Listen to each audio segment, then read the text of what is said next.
In the hush of twilight, the gentle murmur of cicadas faded beneath a sky awash with lavender and gold. The world was preparing for sleep, and in a secluded corner of the ancient land of Thessera, the fires of prophecy were being stoked once more. Theron stood alone atop the ridge of Orion, overlooking the sacred valley below. He had traveled far, his cloak heavy with dust and his boots worn from days of relentless movement. Yet despite the physical toll, his spirit was light, stirred by something he could not quite name. This was no ordinary destination. The valley stretched beneath him like a cradle carved by gods, its slopes draped with olive groves, its rivers shimmering like molten silver under the waning sun. At the heart of the valley stood Delphara, a city as old as memory itself, cradling the great temple of Solon, the god of prophecy, light, and hidden truths. The air smelled of rosemary and burning sage as the wind from the mountains whispered through the stone pillars that marked the entrance of Delphara. These were no ordinary pillars. They were set to sing in the presence of those destined for greatness, and as Theron approached, a faint, harmonic hum greeted his ears, so subtle he wondered if it was merely the wind or something else altogether. He paused, eyes narrowing beneath a furrowed brow. He had heard the tales growing up in the courts of Mara, whispered by nurses and wine-breathed sages of warriors who sought purpose from the oracle of Solon and returned either reborn or broken. And now, it was his turn.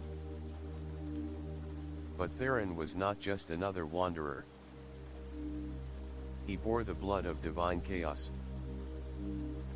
His father was Etrian, the tempest god who ruled the skies and seas. His mother, Lysera, was a mortal healer with eyes like stormlight and a voice that could still a battlefield.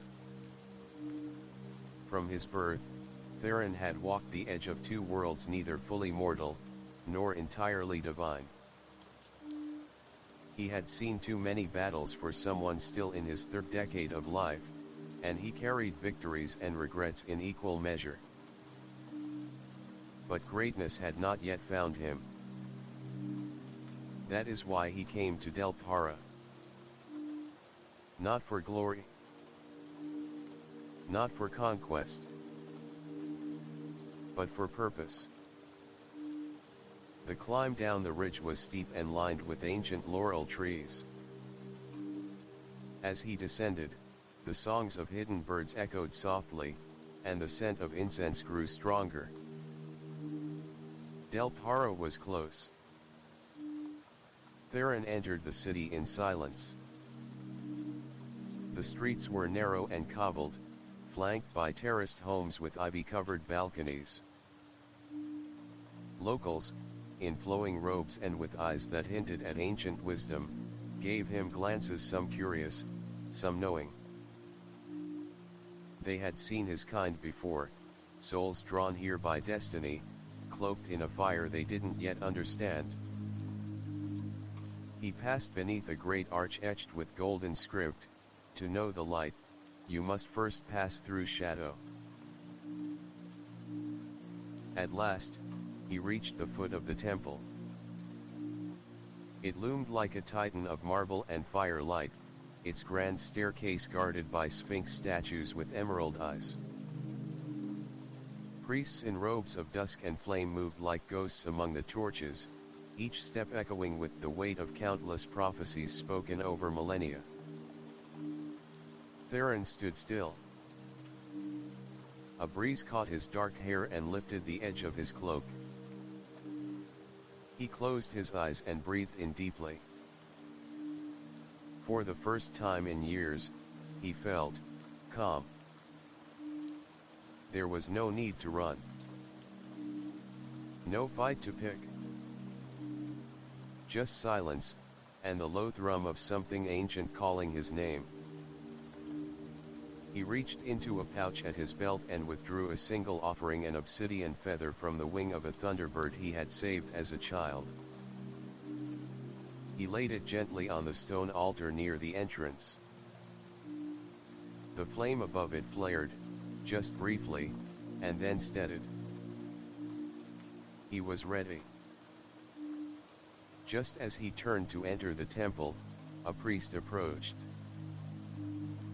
An old man with eyes that burned bright beneath heavy lids, his voice like wind through hollow stone.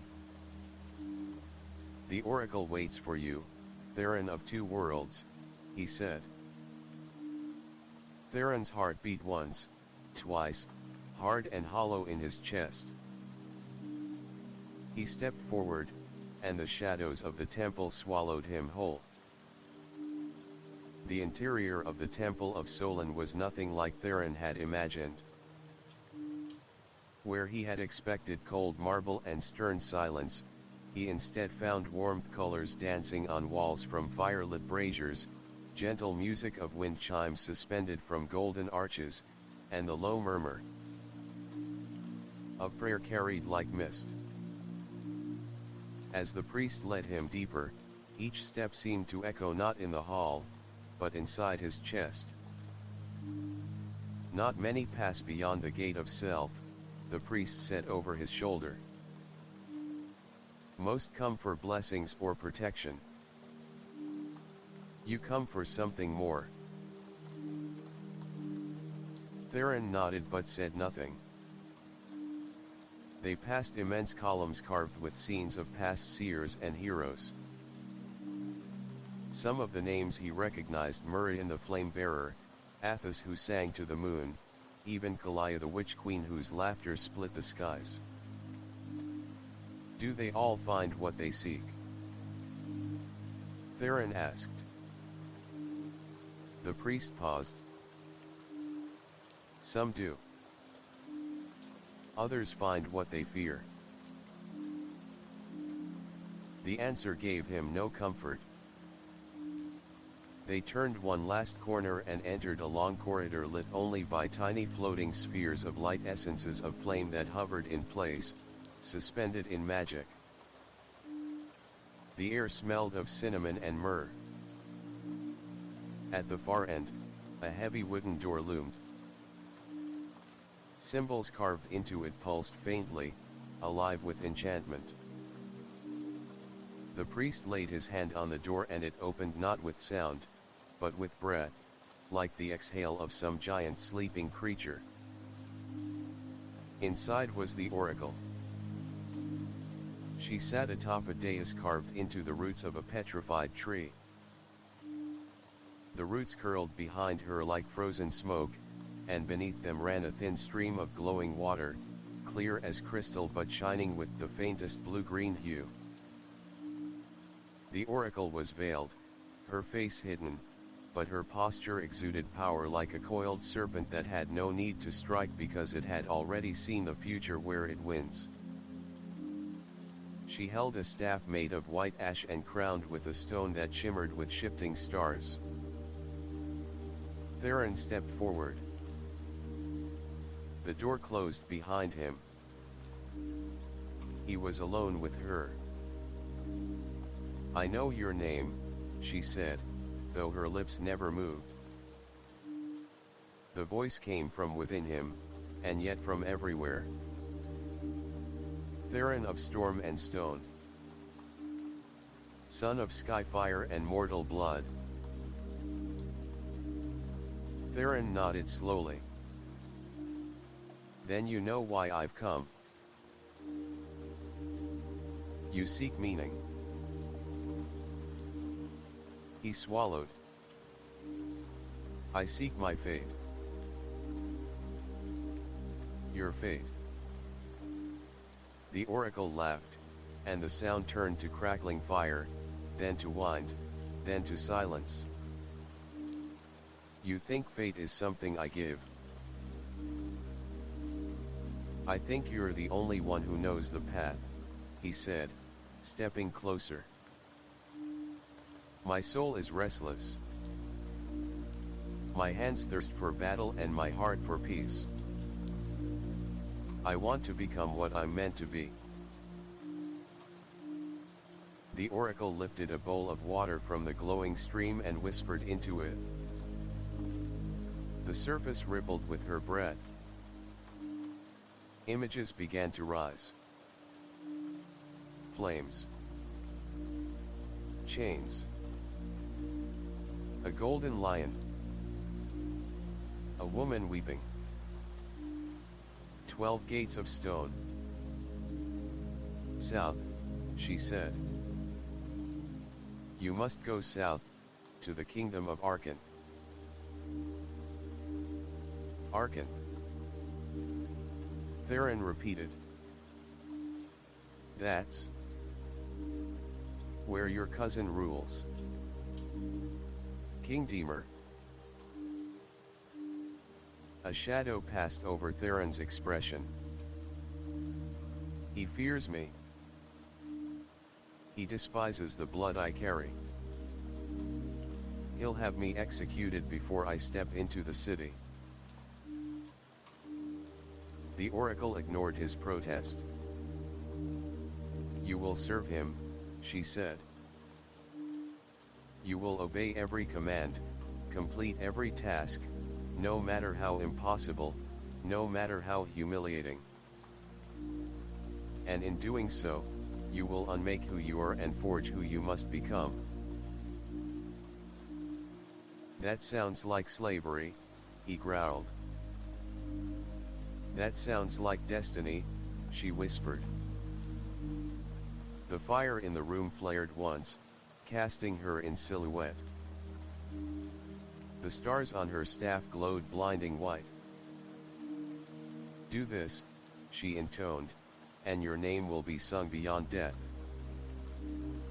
Refuse, and your blood will vanish from history, like smoke from the mouth of a dying fire.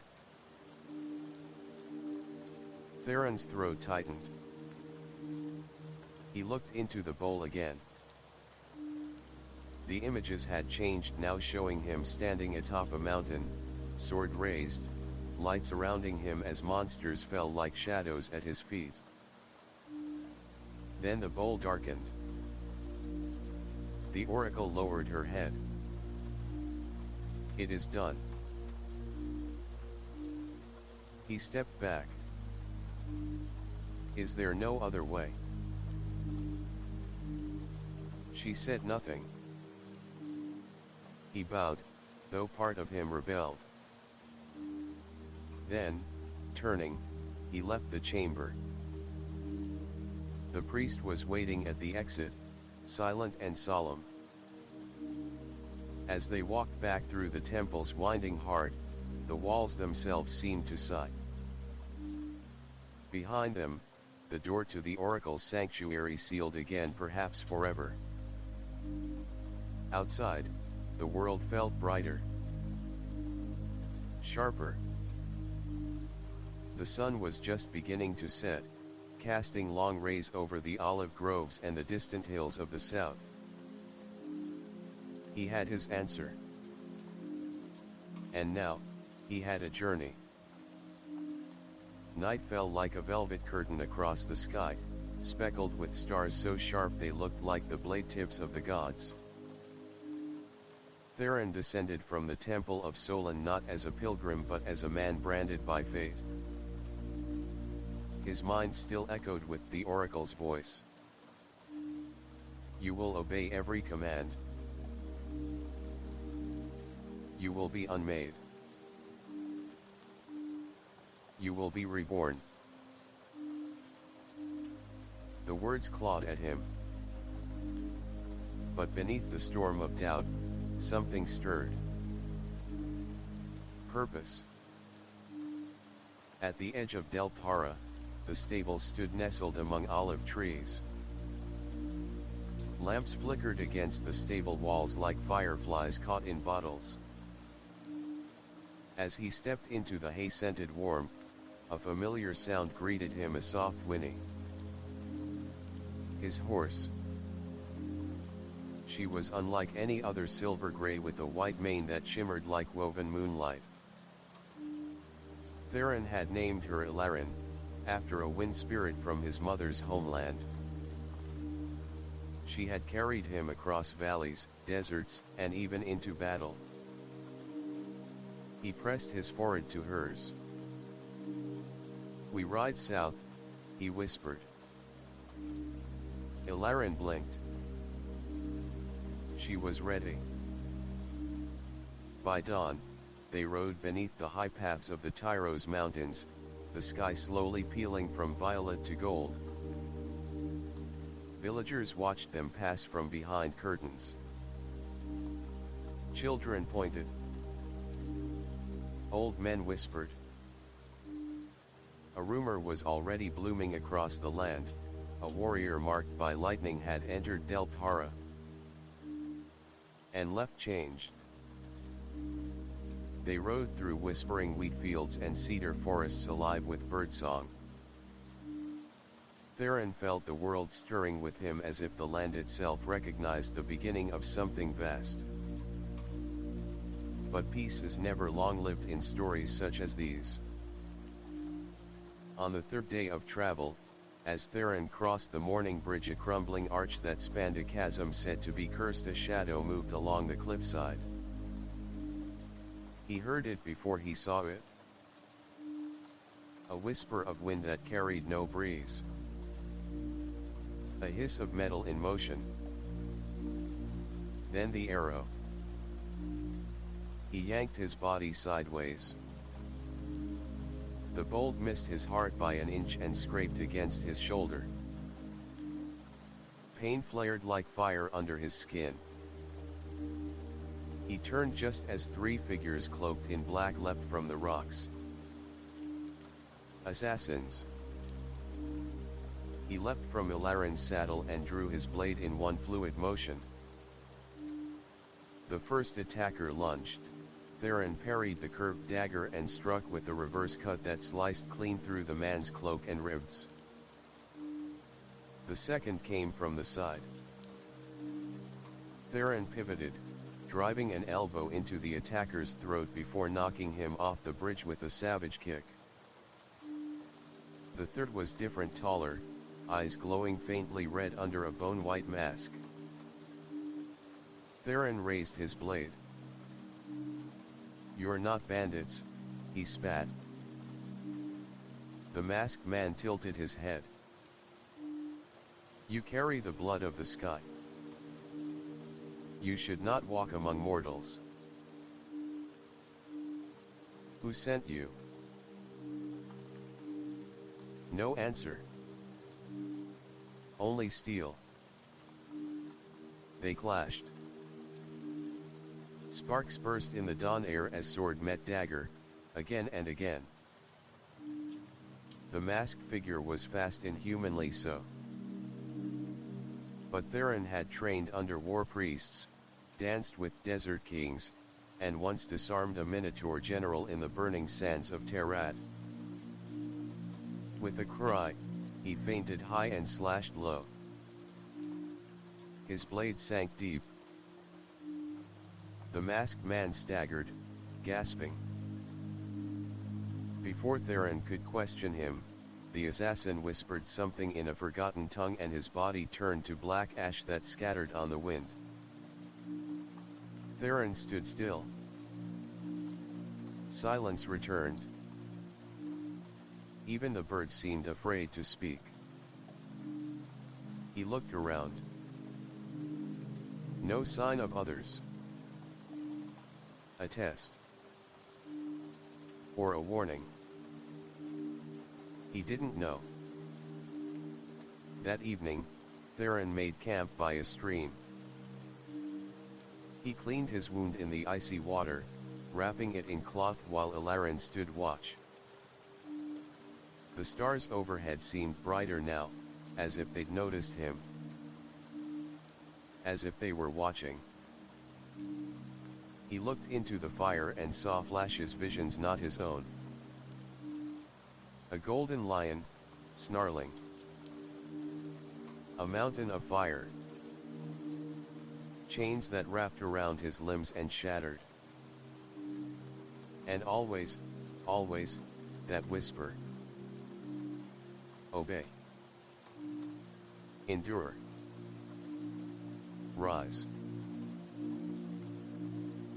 He stared into the flames until they blurred, until the world fell away. And in sleep, the oracle's final words returned. Only by surrendering all you are will you become who you were meant to be. He clenched his fist. So be it. The kingdom of Arkanth was nothing like the sun-dappled peace of Delphara. As Theron rode into its outer territories, the land itself seemed to resist him. The skies were often overcast, the wind cold and dry like the breath of a waiting predator. Fields once lush had withered into a grey plain of stubble. Herds of sheep huddled beneath skeletal trees, and villagers watched him with suspicion, retreating behind doors before he passed. The closer he rode to the capital, the more it felt like he was entering a place where something divine had once lived and then left.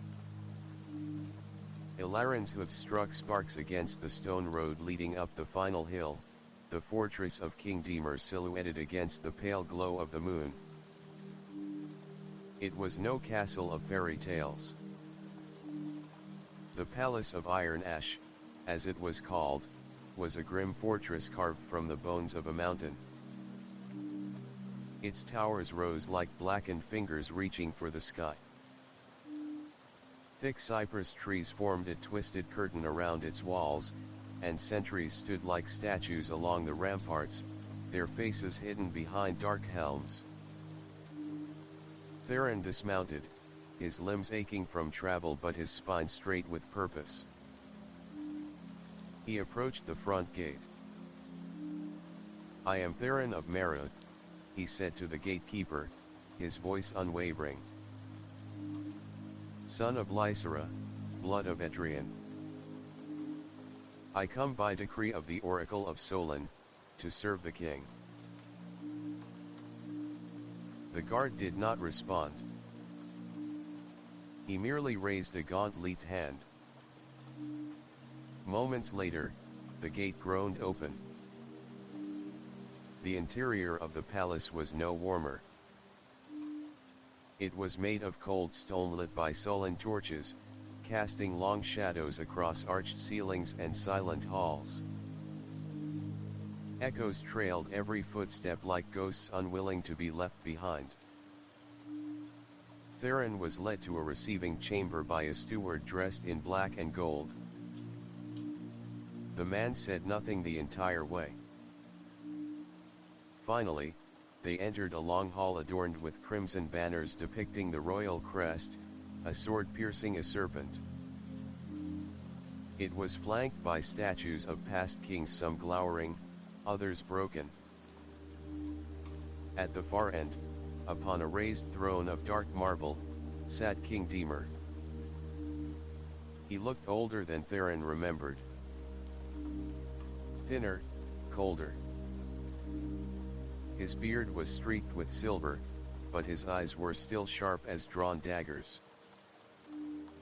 "So," Demer said at last, "the oracle saw fit to throw you at my feet." "I come to serve," Theron replied, voice even. "Serve?" The king laughed once, a dry rasp. "You arrive uninvited.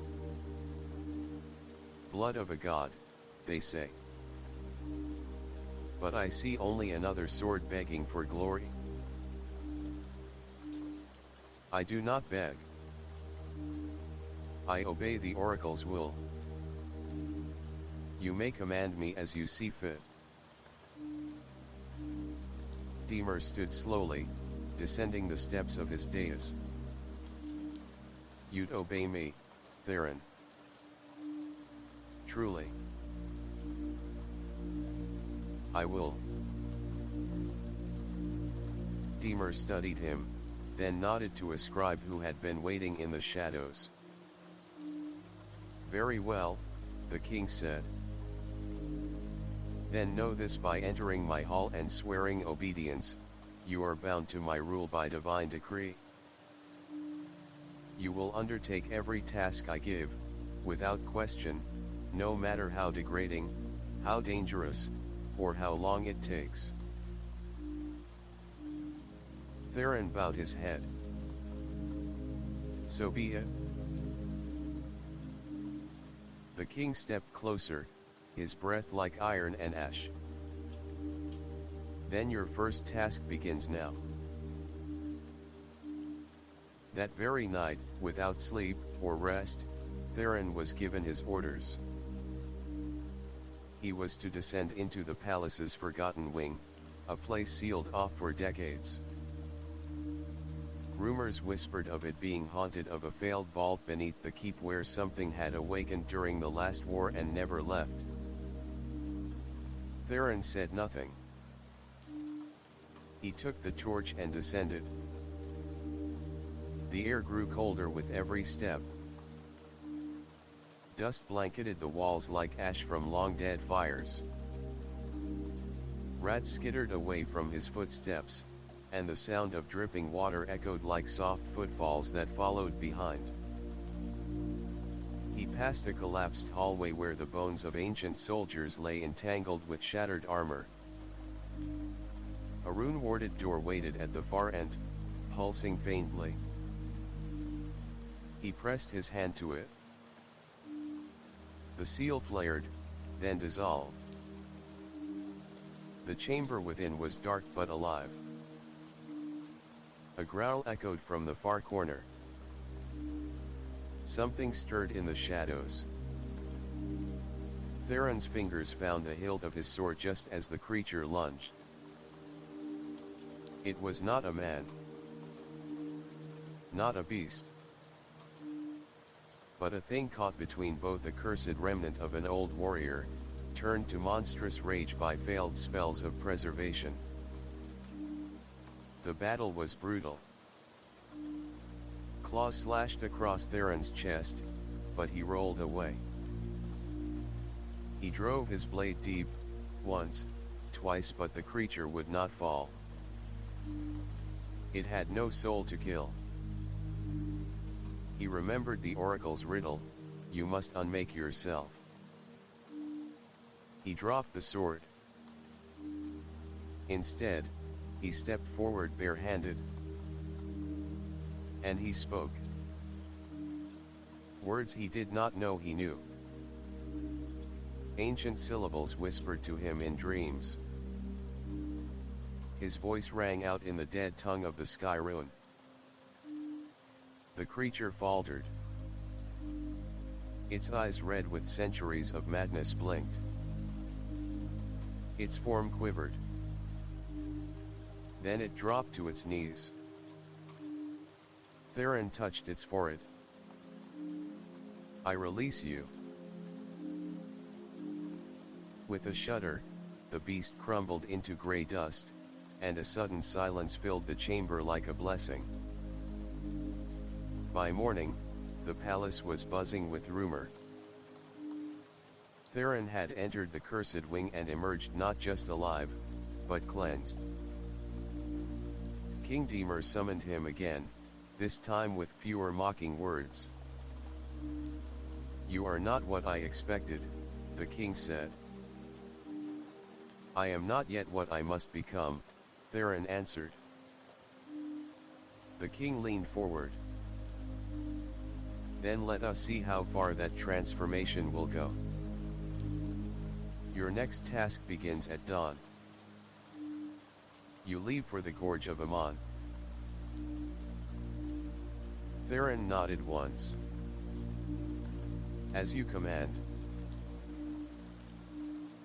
He returned to his chambers, bare, cold stone with only a cot and a basin. He stared out the window at the silver moon rising over the city. The path had begun. He was no longer a prince, no longer a warrior. He was a servant of fate. And somewhere in the distance, in a temple far away, the oracle smiled. Dawn broke over Arcant like a pale blade, slicing through the last mist of night. The chill in the air was sharp, filled with the scent of ash and pine. As the city stirred awake, a solitary rider passed through its southern gate cloaked in black, armor dull with travel dust, and bearing no banners. No heralds accompanied him, no trumpet cried his departure. He left in silence, as commanded. His name was Theron, and his first true task had begun. The gorge of Amon lay 5 days south, deep in the cracks of the Fire-Tooth Mountains. It was said to be the resting place of an ancient beast, a creature birthed during the God Wars when flame and shadow bled into the world. Generations past had tried to seal it. Few who entered the gorge ever returned. But now, villagers from nearby towns had disappeared. Crops blackened overnight. Rivers turned thick and sour. King Demer had no doubt, the beast had awakened. So he sent Theron. A test, no doubt. Perhaps a death sentence in disguise. But Theron rode without fear. Each morning he rose before the sun. Ilarin, his silver mare, remained by his side alert and loyal. They moved through misty hills, forests thick with silence, and abandoned shrines half buried in ivy. Crows followed them by day. Wolves watched from ridges by night. And all the while, Theron trained. At every resting point, he meditated. Practiced blade forms until sweat soaked his tunic. Whispered old mantras his mother had taught him, rhythms that calmed the blood and stilled the fire within. He was preparing not only his body, but his mind. The oracle's voice still echoed in memory. To defeat what lives in shadow, you must know your own. On the 5th day, as the sun fell behind jagged cliffs, the gorge of Amon revealed itself. It yawned from the earth like a wound. A great cleft in the mountains, too deep for sunlight to touch, its walls sheer and scorched. Black vines grew down the rocks like the fingers of something clawing out from within. Theron dismounted and approached on foot. Ilarin whinnied but did not follow. He understood. Some roads must be walked alone. A crumbling altar lay at the gorge's edge. Its stone surface was scorched and etched with sigils too old to name. At its center, a broken sword stood embedded in the rock, an offering from some past warrior who had failed. Theron placed his palm on the blade. A rush of heat surged into him. Screams not heard but felt pierced the back of his mind.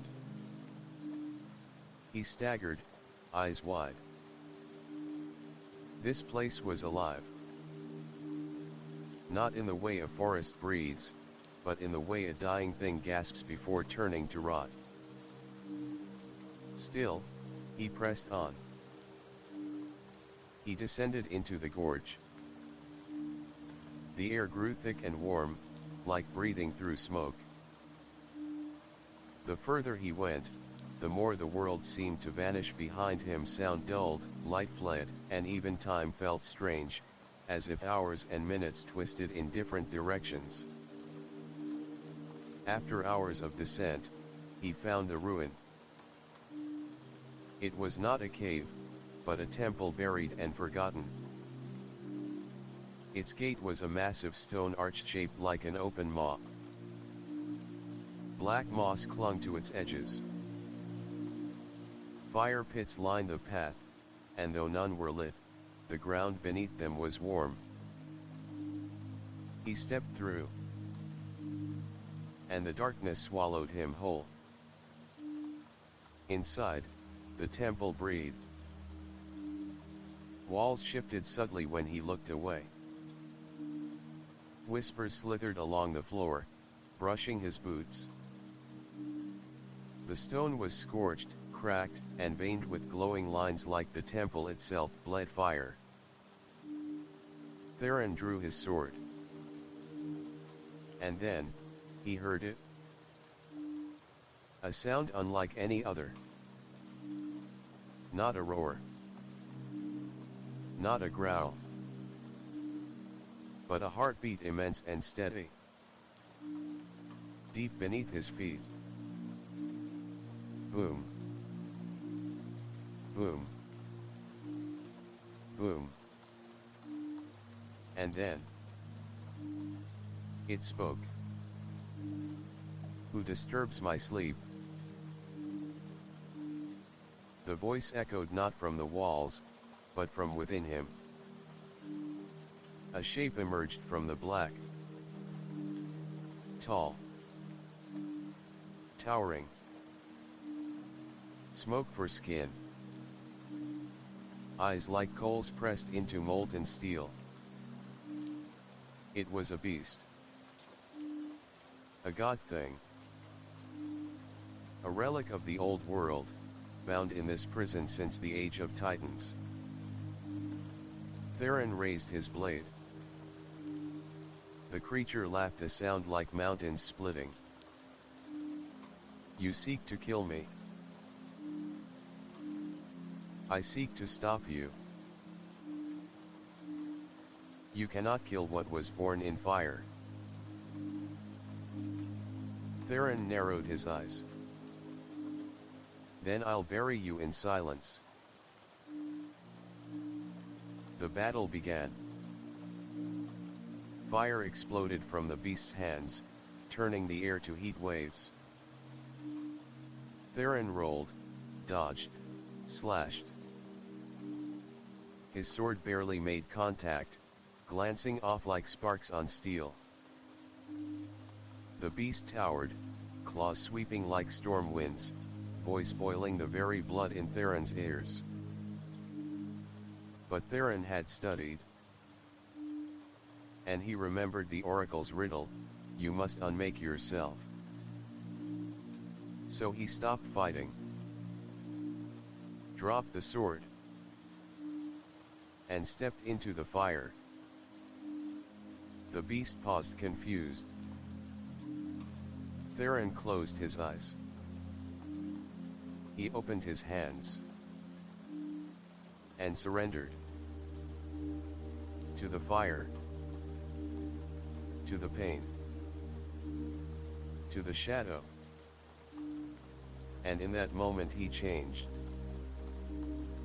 The flames wrapped around him but did not burn. Instead, they merged. His skin pulsed with light. The fire was no longer his enemy. It was part of him. He opened his eyes. They were gold. And with a single word, one of ancient power, the creature shattered into embers. Silence returned. Theron stood in the ruins of a battle that would be told in legends. The temple cracked and began to collapse. But he did not run. He simply walked upward, out of the gorge. The sun greeted him at the edge, just rising over the eastern peaks. Ilarin waited. He mounted. And began the ride back to Arkan. By the time he returned, the city had already heard. They lined the streets, silent, staring. The king stood at the gates. You live, Demer said. I do. And the beast? Gone. Deemer studied him for a long moment. Then, simply nodded. You passed your first task. Theron didn't smile. There will be others, the king said. I know. He looked up at the sky bright and endless. He was not a hero yet. But he had taken the first step. It had been 3 days since Theron's return from the Gorge of Ammon, and though the people of Arkant now whispered his name with awe, the palace remained cold. No feasts awaited him. No songs were sung. King Deemer had made it clear, glory was not his to enjoy. Not yet. Instead, he was summoned before the king again, this time in a narrow council chamber flanked by granite statues of ancient judges, their faces stern and blindfolded. Deemer stood beside a map of the kingdom. At his side was Vera, the king's high advisor, clad in robes the color of dried blood, her expression unreadable. Theron felt her eyes pierce deeper than even Deemer's. The king gestured to the map. There is a man named General Arun, stationed at the northern outpost of Kalen's Edge. He was once loyal. Now he whispers rebellion. Theron's jaw tensed. You want me to kill him? Deemer turned to him, slow and deliberate. I want you to deliver this letter, he said, handing Theron a sealed scroll. Nothing more. But, if Arun does not bend, you will make sure he breaks. Theron took the scroll. You believe he'll resist? Deemer offered a tight smile. He believes you are still a boy wearing a crown of fire. The journey to Kalen's Edge took 6 days, cutting through snow-dusted plains, haunted forests where owls never blinked, and through ruined villages that bore old scars from ancient wars. Along the way, Theron began to sense uneasy shadows not behind him, but within. He questioned himself. Was he just a weapon now?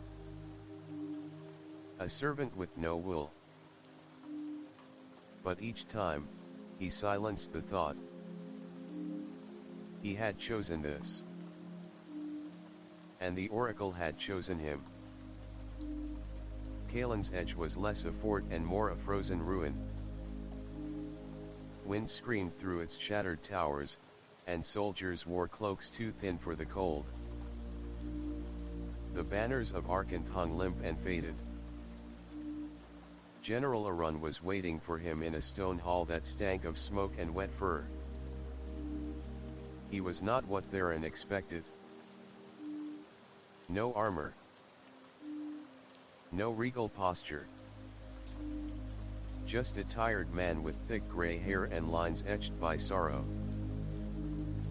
He stood and approached Theron, offering no bow, no salute.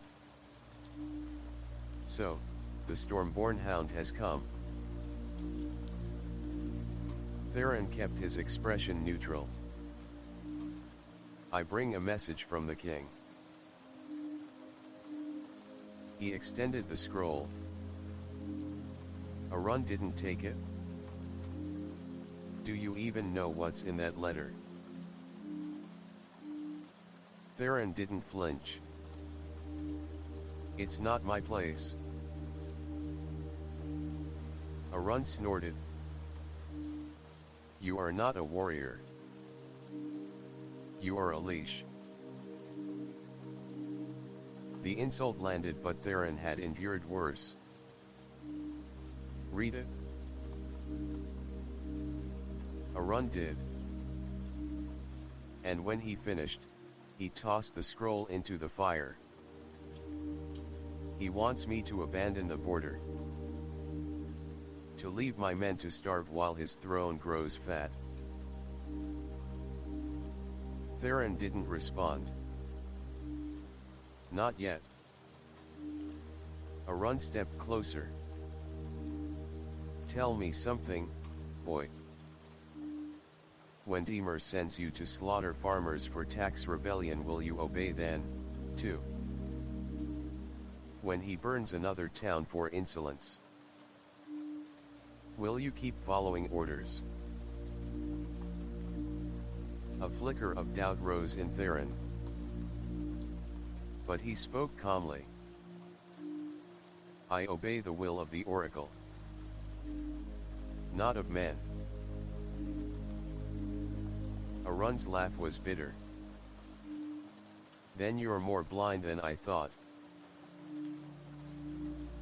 The room grew quiet. And in that silence, the door burst open. Soldiers. Vera's men. Theron recognized the black-red armor. They stormed in without warning and seized Arun.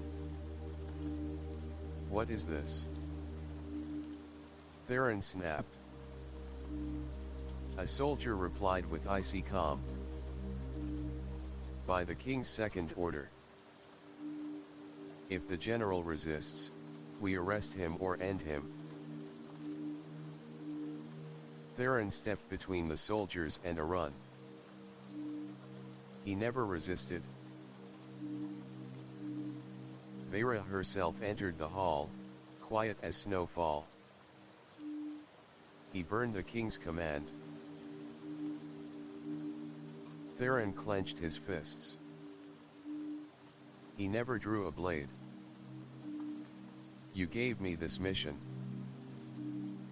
You should have let me finish it." Vera tilted her head, amused. "We never intended to." The betrayal was clear. Theron had been used not as a messenger but as a distraction. They had waited for his arrival to storm the general's keep from within. Arun looked at Theron. "And now you see. Obedience is not always virtue." He did not struggle as the soldiers bound him. Theron said nothing. He could have fought. Could have stopped them. But he didn't. Because deep down, he still clung to the oracle's words. "You must obey. You must endure." But he also felt something shift within. A hairline crack. A question. And questions, in a soul like his, were more dangerous than blades. That night, Theron sat alone on the battlements of Kalen's edge, watching stars blink behind snow clouds. He didn't sleep. Didn't speak. He only whispered one thing to the wind. "What am I becoming?" There was no answer. Only silence. And the weight of a loyalty that had begun to feel like chains. The cold wind bit into Theron's skin as he stood atop the battlements of Kalen's edge. Below, the prison tower where General Arun was held loomed dark and silent, its windows like empty eyes staring into the night. Theron clenched his fist so tightly the knuckles whitened. The flickering torchlight caught the hard lines of his face, illuminating eyes burning with a storm of doubt and determination. His mind churned, replaying every moment in the council chamber. The betrayal of Arun's arrest, the silent complicity of King Demer's court, the harsh truth behind the king's commands. What am I becoming? He whispered again to the emptiness. The oracle's words echoed, distant yet persistent. You must obey every command, no matter how long it takes. But was obedience enough? Could blind loyalty carve a hero? Or was it the beginning of his undoing? Theron's breath fogged in the cold air as he turned from the battlements. The weight of his mission felt heavier than his armor. That night, as the fortress slept, Theron slipped quietly from his quarters. His destination was the prison tower, a place forbidden for him to visit alone. The corridors were silent except for the distant drip of water and the faint scuffle of rats. He moved swiftly, guided by the faint glow of a stolen lantern. At the door to Arun's cell, Theron paused. The key was heavy in his hand, a token of authority, and a symbol of power. He hesitated. Inside, the cell was grim. Iron bars chained to stone walls, a thin straw mattress, and shadows that seemed to press close. Arun sat on the floor, head bowed but spirit unbroken.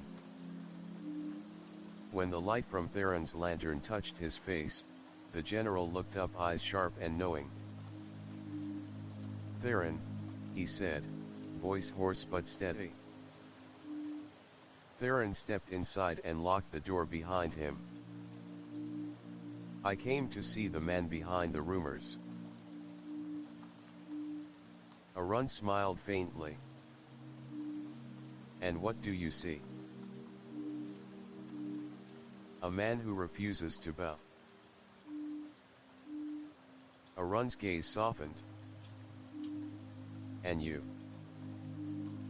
Do you bow? Theron looked away. I obey. Obedience is the easiest path, Arun replied. But the path of honor is much harder. They spoke late into the night about loyalty, justice, and the cost of serving a king whose orders bend like the wind. Arun revealed truths Theron had not dared to see. Demer fears the power you carry, the blood of gods. He will use you until you break. Theron's heart pounded. Then what should I do? Arun's voice was a whisper. Find your own fate. Not his. Days passed, and Theron wrestled with the choice before him. He trained harder, sword flashing in the dawn like lightning, but his mind was clouded. Was he a weapon? A pawn? Or a man with the power to shape his own destiny? Then, news came. A rebel faction had risen in the Western Hills, led by a woman named Ceres, a fierce warrior known for her fiery spirit and sharp mind. The king demanded she be crushed. Theron was ordered to lead the charge. He prepared his men, but a flicker of doubt caught in his chest. Before leaving, he returned once more to Arun's cell. If I do this, there is no turning back. Arun nodded.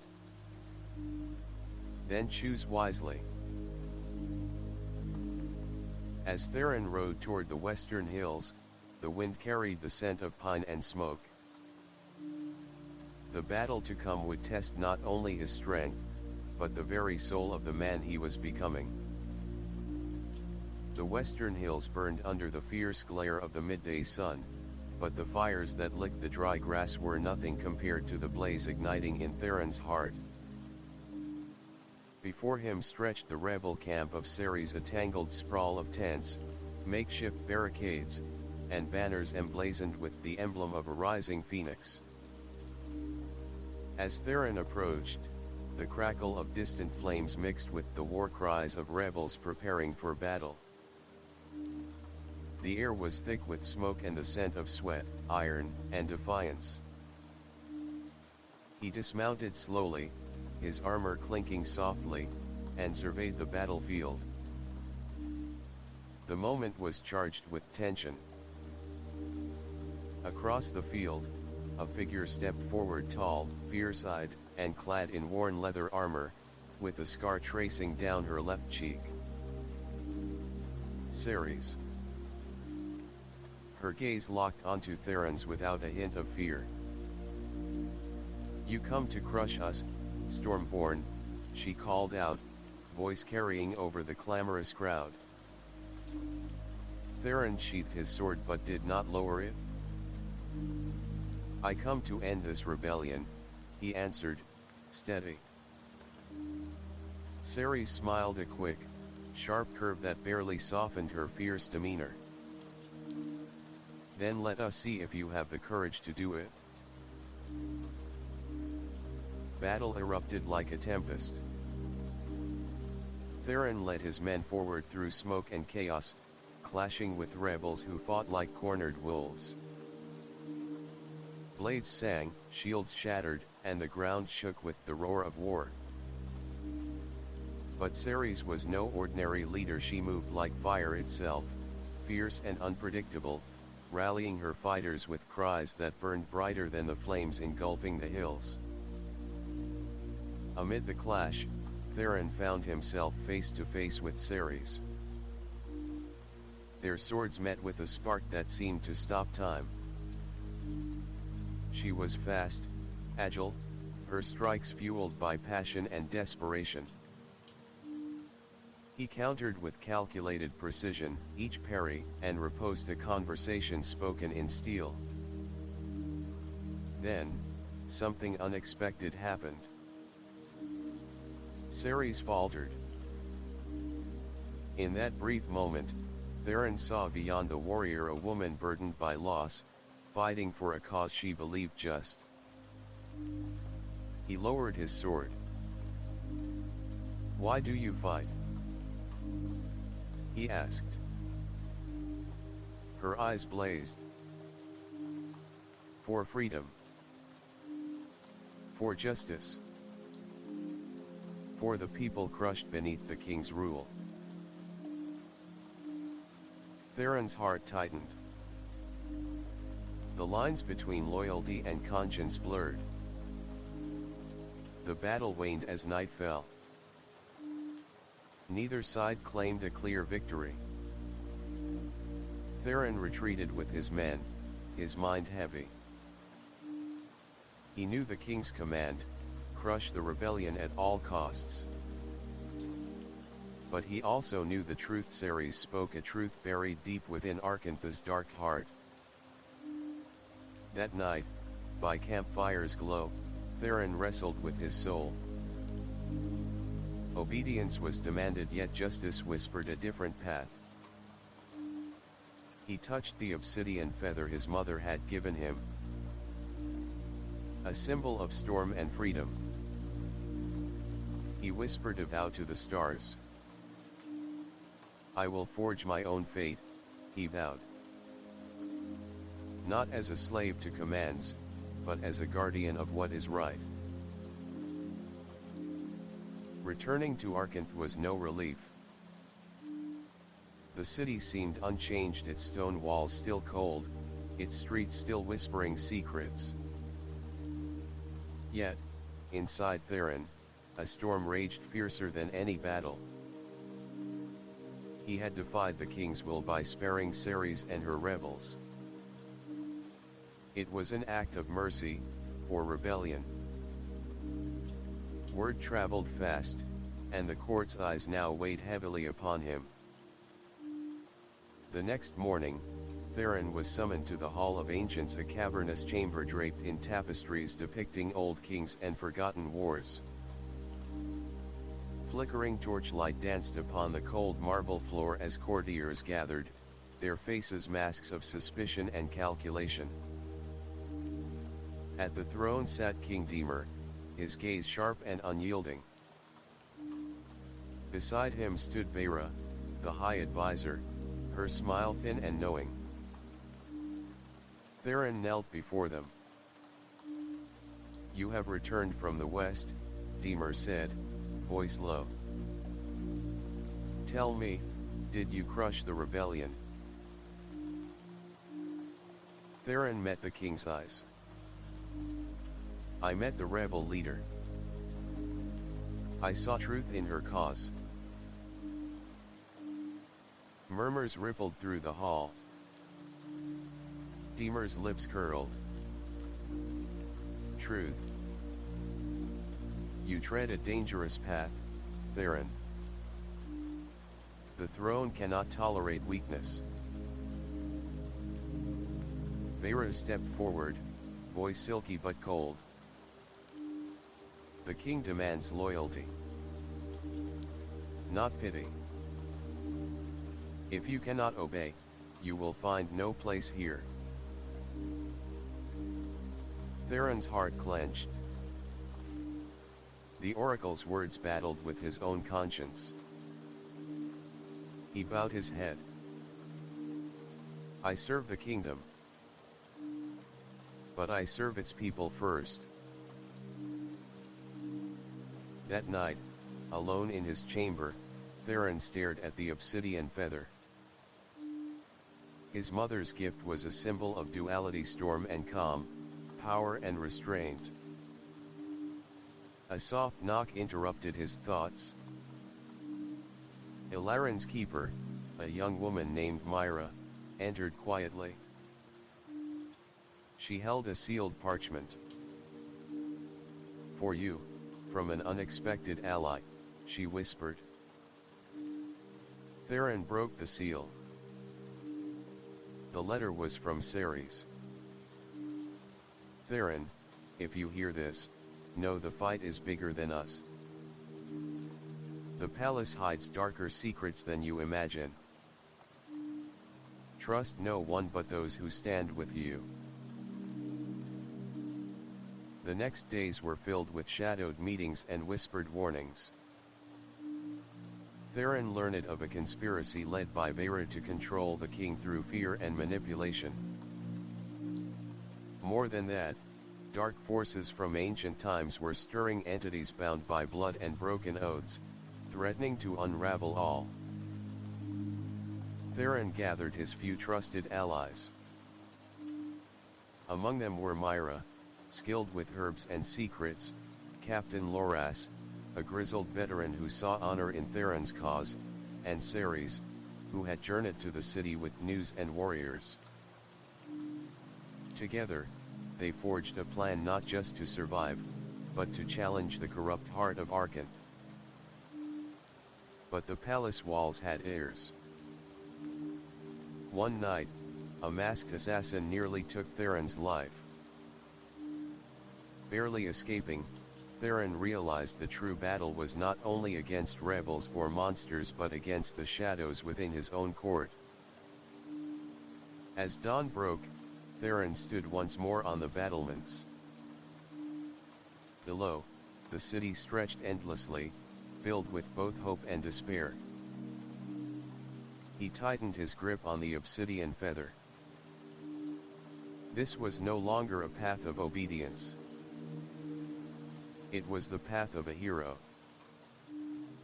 The city of Archon slept beneath a blanket of stars, yet the palace was restless, a hive buzzing with whispers and dark intentions. Within its ancient walls, shadows moved with purpose, plotting and scheming beneath masks of loyalty. Theron knew he was no longer just a pawn in the king's game. The night had revealed his enemies, both seen and unseen. Days earlier, after the attempt on his life, Theron had sealed the assassin's dagger in a chest and vowed to uncover the truth. But where to begin in a court rife with treachery? His first clue came from Myra, whose knowledge of herbs and poisons was unmatched. "This blade is coated with Nithra's breath," she said, voice low. "A poison that kills slowly and silently. Its use marks not just a murderer, but a message." Theron clenched his jaw. "A message to whom?" "To you." The assassin was no random mercenary, but a shadow sent by Vera's hand, a warning that dissent would be crushed. Theron's next steps were clear. To survive, he must become more than a warrior. He must become a master of shadows. He began secret meetings with his allies. Ceres arrived at night, her presence like a wildfire in the gloom. "We cannot fight the darkness with swords alone," she warned. "We must find who pulls the strings, and strike at the root." Together, they planned a daring gambit to infiltrate the royal archives, a fortress of knowledge guarded by ancient magic and loyal soldiers. If they could uncover the secrets Vera hid, documents, letters, or enchantments, they might dismantle her power. The night of the infiltration came swift. Theron and his companions moved like ghosts through winding halls and forgotten passages beneath the palace. Myra's herbs dulled senses, and Laura's strength cleared obstacles. They reached the chamber of the archives, a vault sealed with runes that shimmered faintly in the torchlight. Theron stepped forward, placing his palm against the cold stone. Whispers rose from the runes, voices of those who had guarded the secrets for centuries. He breathed deeply and spoke the words Myra had taught him, a lullaby of old, soft, and ancient. The runes glowed, then faded. The door creaked open. Inside lay scrolls and tomes, parchments, and relics. Theron's eyes caught a sealed letter with the royal insignia and the symbol of Vera, a black serpent entwined around a silver dagger. He broke the seal carefully and read. It was a list, names of nobles, generals, and merchants marked for silence, exile, or death. And at the top, Theron. His heart hammered. A plan was revealed. Vera sought to overthrow Demer, not to serve the king, but to crown herself queen through shadows and sorcery. She wielded dark magic, forged in the blood of ancient pacts. Her spies infiltrated every corner of the city. Theron's survival was not just a matter of strength, it was a battle of wits and will. As they retreated, a sound shattered the silence, the clatter of armored boots. Guards. They had been discovered. A furious chase erupted through the labyrinthine passages. Theron's sword sang, Laura's axe thundered, Myra's herb soothed wounds. They fought their way to the surface under a moon veiled in clouds. But the cost was high. Myra was struck by an arrow, collapsing into Theron's arms. Her blood stained the cold stone. With her last breath, she whispered, "Trust no one but Ceres. And your own heart." The palace was now a cage. Enemies lurked in every shadow. But Theron's spirit burned brighter than ever. He would not only survive, he would lead the rebellion that would shake Arkent to its foundations. Outside the city walls, Ceres waited with reinforcements. Together, they prepared for the storm to come. Theron looked toward the horizon, where the first light of dawn kissed the sky. The fight for Arkent the soul was only beginning. The air hung heavy over Arkent, thick with the scent of smoke, iron, and unspoken fear. Dawn had broken hours ago, but the city remained shrouded in a pale haze as if mourning what was to come. Theron stood on the crest of the eastern hill, overlooking the sprawling city below, its rooftops and towers crawling with the first stirrings of war. Beside him, Ceres paced silently, her eyes burning with determination and worry. Around them, a small army had gathered, rebels, exiles, and soldiers loyal not to a crown, but to justice. The time had come. Within the palace, King Demer sat uneasily upon his throne, the cold marble biting into his skin. His face was a mask of weary defiance, but his eyes betrayed the weight of doubt that had crept into his soul. Vera, ever poised and cunning, moved through the corridors like a shadow, her serpentine smile hinting at the chaos she had sown. She was no longer content with whispered schemes, now she sought to seize power openly. The first shot was fired just as the sun reached its zenith. Theron led the charge through the city gates, his sword gleaming like lightning. The rebels surged forward, a tidal wave of fury and hope, clashing with royal guards in the narrow streets. Ceres fought beside him, her blade a blur of fire and fury, rallying their fighters with every cry. But the palace was a fortress of secrets and traps. From hidden archways, arrows rained down, and from shadowed balconies, boiling oil poured onto the invaders. Theron dodged a volley of crossbow bolts and leapt into the fray, cutting down foes with fierce precision.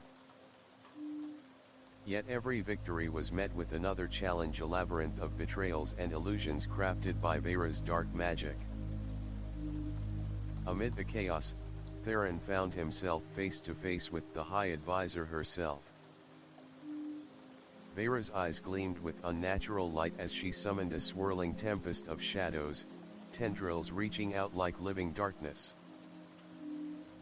"You think you can undo my work?" she hissed. "The throne will be mine, and the kingdom will kneel." Theron steadied his blade, heart pounding. "I fight for Arkent the soul, not its chains." Their clash was a battle of light and shadow, steel and sorcery, wills intertwined in a deadly dance. Meanwhile, Ceres led a squad to the palace dungeons, intent on freeing prisoners who might turn the tide. She encountered Captain Loras, captured and chained but unbroken. Together, they fought their way through guards and traps, rallying the prisoners to join the uprising. Back in the throne room, Theron struggled against Vera's relentless assault. Each spell she cast twisted the very air, forcing him to draw on every ounce of skill and inner strength. As the fight wore on, memories of his mother's teachings and the oracle's riddles filled his mind. "You must unmake yourself." He understood now. To defeat the darkness, he must embrace the storm within. Calling upon his divine heritage, Theron's blade blazed with celestial fire, cutting through Vera's shadows. With a final, furious cry, he shattered her magic, sending her sprawling to the cold stone floor. The High Advisor's eyes flickered with disbelief and fury. "This is not over," she spat before vanishing into a cloud of smoke and whispers. The battle raged on, but the tide had turned. Rebels flooded the palace halls, freeing prisoners, and reclaiming the city's heart. King Demer, witnessing the fall of his dark advisor and the strength of Theron's resolve, finally bowed his head in reluctant respect. As the sun set over Arkan, Theron stood on the balcony of the reclaimed throne room. The city below stirred with cautious hope. The path ahead was uncertain, but one truth remained clear: the kingdom's soul had been saved not by crowns or commands, but by those who dared to fight for justice. The dawn broke slowly over Arkan, painting the city in hues of soft gold and rose. The air, once thick with the scent of smoke and battle, now carried a fragile promise, a breath of peace after the storm. Theron stood on the highest balcony of the palace, overlooking the waking city. Below, the people emerged cautiously from their homes, their eyes reflecting a newfound hope. The war was over, but the journey had only just begun. Inside the throne room, King Demer sat quietly, his regal composure fractured by exhaustion and reflection. Across from him, Theron knelt, not as a supplicant, but as a guardian and equal. "Your reign has been tested," Theron said, voice steady.